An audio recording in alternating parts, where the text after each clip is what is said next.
Fortunately or unfortunately, we need to finish our works. But hope is the premise of it all.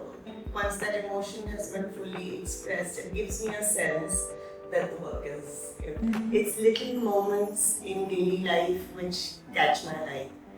And it speaks less about what is, but it expresses more about what could. Contemporary art, as we see in India currently, speaks a different language than it does internationally.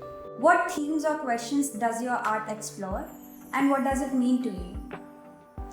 I think the abstract art that I create explores a lot of human experience in still moments of time.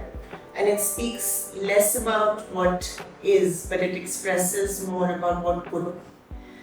A lot of my themes run around hope and how we all see the future differently and possibilities differently, but hope is the premise of it all. And a lot of my themes explore hope.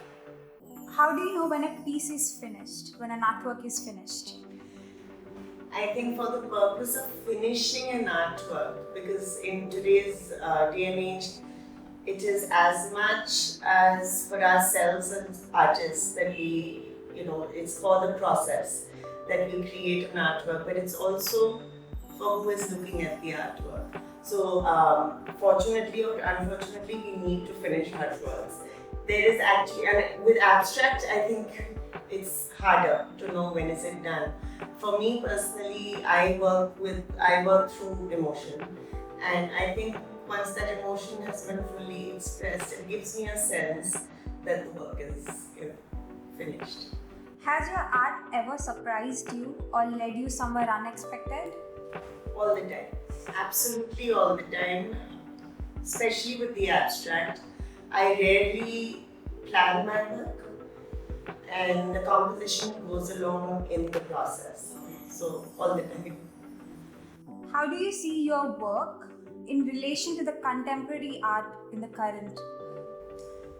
I think contemporary art, as we see in India currently, speaks a different language than it does internationally.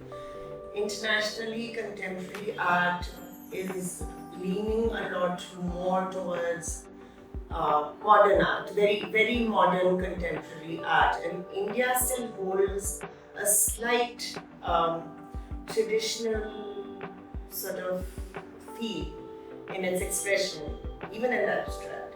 So I think my art, certainly, there are elements that I find which hold some value, whether it's the color schemes or whether it's the aesthetic value of the whole piece. I do think it speaks a language of the region that I'm from. What's something non-artistic that inspires your practice? I think I do. It's just daily life actually.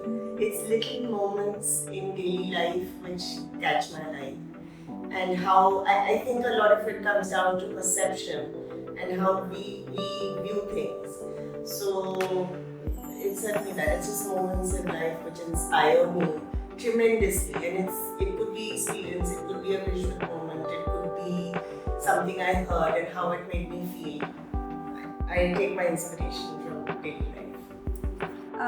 Who would be that one artist, living or dead, doesn't matter, that you would love to go out with and have a talk with?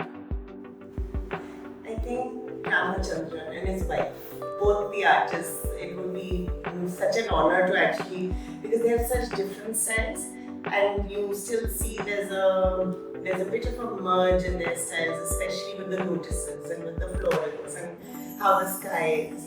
And I would love to, this couple, I would love to be able to meet with.